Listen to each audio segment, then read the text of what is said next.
This is off the record with Top Juliano, Philippines' Coliseum Barker. You see him around if you watch the MPBL or ABL. He is like the voice of God, quote unquote.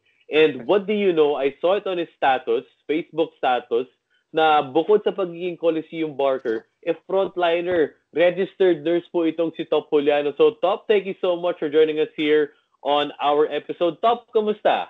Yes, sir. Good evening. Good morning na pala. Good morning. So as we are doing this interview, actually madaling araw na. Top, thank you so much for taking our call this morning. Top, okay, so before we get Pleasure din for having me. Yeah, before we get to the nick of things, I just want to get to know you more as a Coliseum Barker. Paano ba ito nagsimula?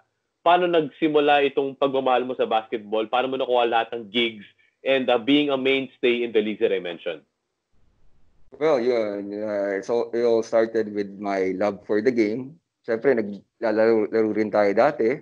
And I found ways to, still be involved with the game since hindi naman tayo naging players. So, back in early 2000, I was trying to get involved into sports. Then I saw the workshop by Mr. Noel Sarate, Center for Sports Communication noon. So batch 8 ako noon. So doon yung pinaka-opening ko sa pag-connect sa world of sports na nag-try ako maging venue announcer. Pero before that, nag-start ako sa barangay leagues, sa mga intramurals, yun, try lang, may CD pa ako noon or backup sounds para lang, mas paganda yung atmosphere ng game. And then, yun nga, after noon, 2000, naka-workshop ako, and then inch by inch, nagsimula ulit ako sa mga local leagues hanggang sa, naka-penetrate sa bigger leagues. So, when would you say, Top, na nakuha mo yung first ever break mo sa big league sa Philippines? Yung first ever break ko sa big league, it was back in 2009 ata. Since sa ABL yun, I think it was a game between San Miguel and Indonesia, Philippines and Indonesia. Sila si Taulava pa noon. So yun, I was still working as a nurse then. Bagong pasal lang ako and I think 2 years into the job as a nurse, and then it was a company outing namin noon. And then I got a call from Mr. Sarate na kailangan daw ng Parker. So ayun, yun yung pinakasabi ko, tuwan-tuwa ako nun. Parang talagang teary-eyed ako yung tumawag. Sabi ko nga prepare agad ako nun na kahit one game lang yun, it's a big accomplishment yun. So since 2009 up to now, 2020, na you've been doing this, is this full-time? Ano yung timeline ng pagiging nurse ka and doing pagiging Coliseum Barker? Pinagsabay mo ba yun? O nung ever since that call from Noel, talaga nag-full-time ka na dito? Sa pagiging Barker? Well, nung una, tinatry ko ipagsabay pero yung talagang yung itch for hoops, for being a venue announcer, unti-unting medyo doon ko nakikitang parang doon ako mas nag-pick up. So naging baliktad. Imbes na yung nursing career ko habang tumatagal yung nursing career ko yung pagiging venue announcer ko rin naman nag-pick up. So towards the latter part of 2015, when I got a break sa NCAA and UAAP, doon medyo mas take off na yung career ko as a venue announcer. So, ngayon gusto ko tayong kilalanin, Top, outside of the court. Can you tell us more about your background, education, years of experience with nursing? Ayun. So, yung first course ko talaga, biology. And then, nauwi ako sa nursing. Wow, talaga. Yun. Nauwi ako sa nursing and then, yun. So, I've been working as a nurse for almost 10 years na. Ganun. Yun. So, hindi alam ng lahat na talagang full-fledged na talaga ako na ER nurse. Wow. So, before today, of course, with kaya saludo kami sa inyong mga frontliners na working in hospitals, Salamat. working with patients, and no words can explain on how much we really look up to you guys. Kailan mo na-decide na, sige, babalik ako sa pagiging nurse? Or I'll go to the front lines on my own? How was that like for you? Well, parang like these times, sadly, yung being in our industry sa sports, talagang minsan, tulad ngayon, stop lahat. And ongoing para naman yung pag-renew ko ng license ko as a nurse. And yung status ko nga sa hospital is reliever ako. Then yun nga, nagkaroon ng point na actually a week ago, tumatawag na sa akin yung supervisor ko if I could go on duty. Pero since I was still on quarantine kasi galing kami doon sa MPBL sa Southern Finals, South Division Finals. Davao. So I had sa Davao, Zamboanga, Davao. Davao, Zamboanga, and Basilan. So after that, quarantine muna ako for 2 weeks. And then, yun nga, after that, pina-report na ako. So, yun, parang talagang kailangan ng tumulong sa frontliners natin. And, hindi rin natin sila talaga matatanggihan, lalo na sa panahon ngayon. Top, just to clear it up, so you've been doing basketball full-time, pero connected ka pa rin to a hospital? Kasi sabi mo, you got a call from your supervisor. Yes. I'm a reliever actually, yung status ko na lang ngayon. From okay. Full-time regular employee, demoted ako pagiging reliever. Pero yun so duty calls, so sakto naman talagang we need all the help we can get, lalo na sa mga frontliners natin. Well, tayo, Top, alam natin to sa sports world, sa basketball world, freelancers tayo. Diba? We live by the... To be honest, can you be honest with us? And paano naka-impact ito sa'yo? Siyempre, walang sports, walang laro, tapos siyempre, walang income. Iba yung income na nakukuha natin when we're doing our job. How are you managing? Well, right now, talagang napakalaki ng impact. Per game lang yung bayad sa amin. Hindi naman kami monthly. And, we live by the gigs that we get. And syempre, mahal kasi natin talaga yung basketball and sports. Kaya right now, trying to weather the storm na, yun nga, tipid muna. Kumbaga, yung resources natin, hanggat maaari, wag mo nang gagastos. And mostly talagang sa food muna yung napupunta. Yun nga, in due time, sana. Buti na-adjust yung mga bills natin. Kaya siguro pagtapos nito talagang doble kayod tayo ulit. Yun nga, tsaka miss na talaga natin ng basketball. Top, question lang. When you decided to go back, nung tinawagan ang supervisor mo and you said, okay, what did your family say? What was their reaction? To be honest, yes. Yung opinion, yung nga, to be honest, ayaw nila akong pajutihin, and they were hesitant of me getting, kasi minsan talagang yung hindi mo masabi, lalo na sa bahay namin, may mga kids pa, may senior citizens na, so pag yung may immunocompromised sila lalo, mas mahirap. So yun nga, baka dito muna ako magstay. Kaya yun, before actually this tonight or earlier tonight, before ako mag-duty, pinag-pray over pa nila ako. Yun, so ganun ka talaga yung effect na talagang the show of care from my family, na medyo nagugulat nga rin ako. Pero ganun talaga since these times are really tough for all of us. So as of our interview now, this is your first day on duty? Yeah, this is my first day. May naman naman pala to, pare. Night shift agad. Pero top ang nananaig yung serbisyo, di ba? Yung calling ng profession. What is that like for you, for our viewers that are not doctors, that are not nurses, but what is it like for you in your position?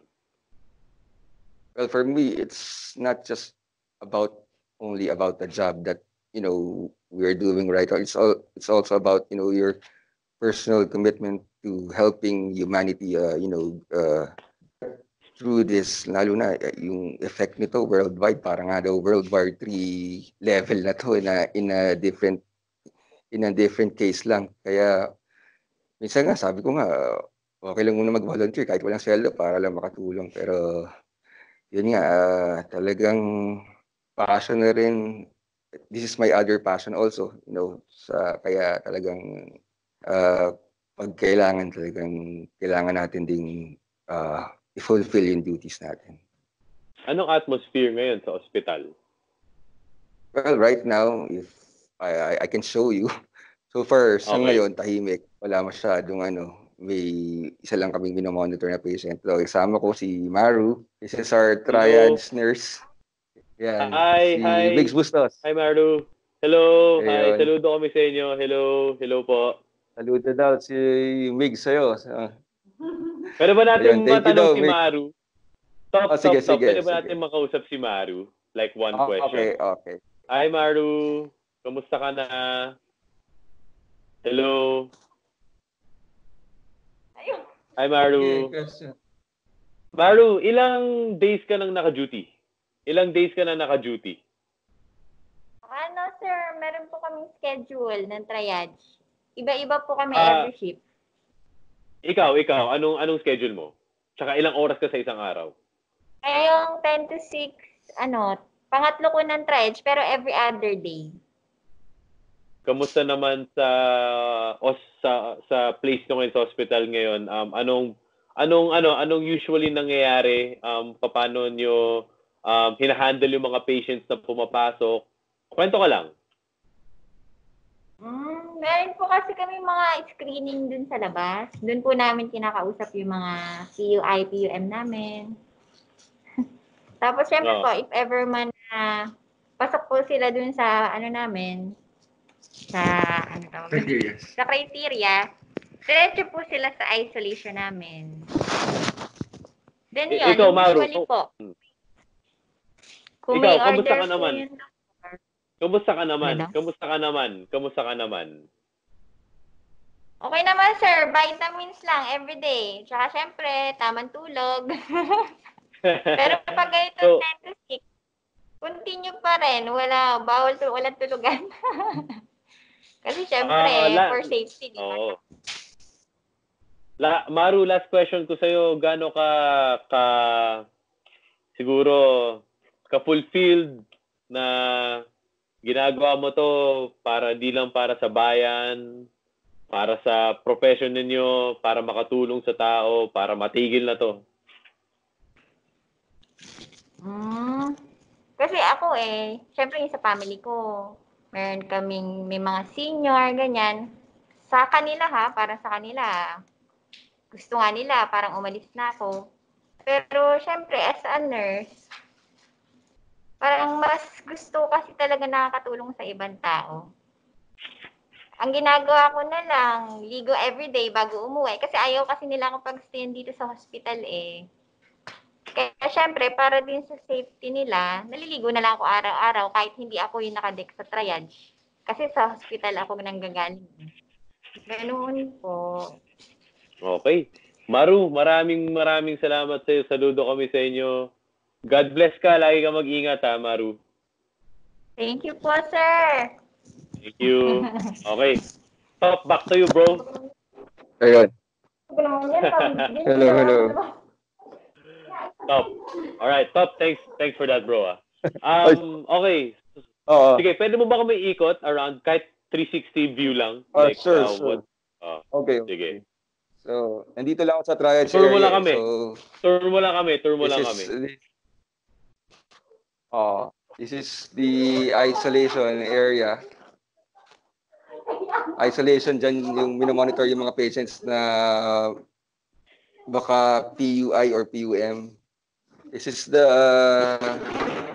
outside, yung screening area namin bago sila pumasok.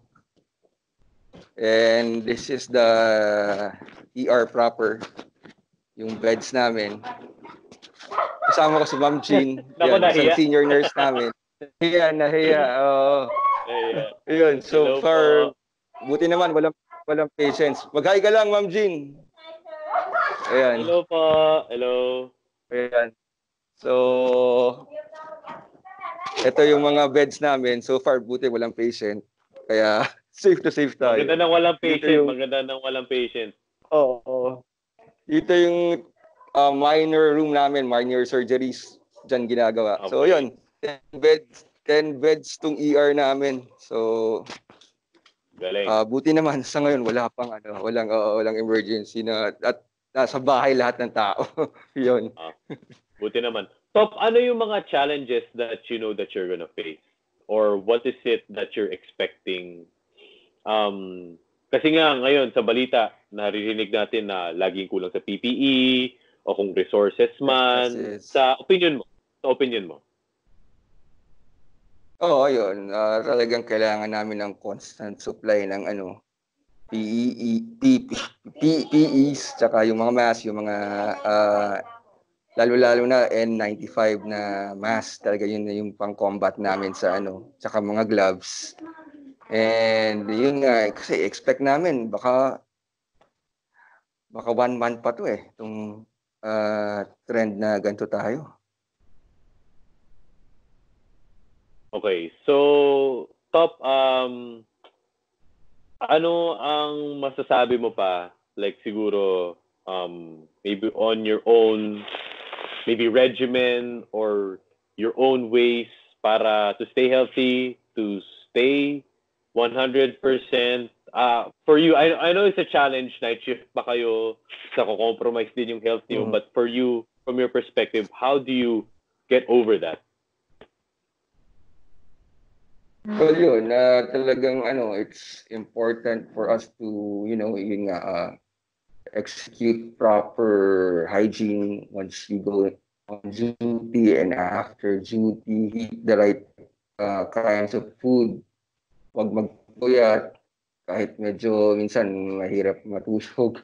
Tapos, vitamins and yun nga yung kailangan talaga educated lahat ng frontliners sa kinakalaban natin na virus na lalo na invisible pa to. Oo nga eh. Kaya we wish you all good health. We wish you all the best. Lastly, Top, we talked about basketball, we talked about nursing and being in the medical industry. On top of mind, meron ka bang naiisip na connect between the two?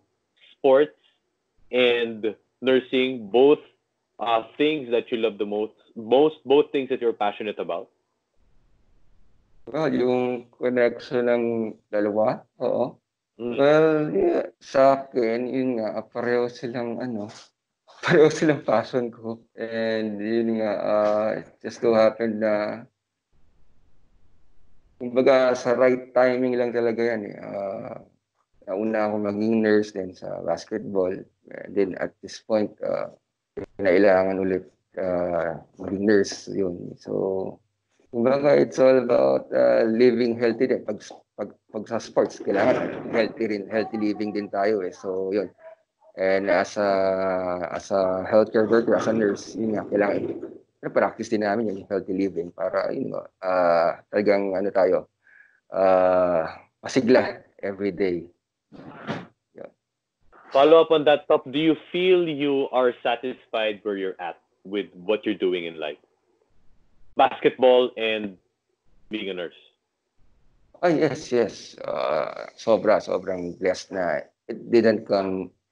Well, I was asking, kasi matagal ko rin pinagdasal yung pagiging barker ko, kanya announcer. But yun nga, it took me almost a decade to penetrate the industry.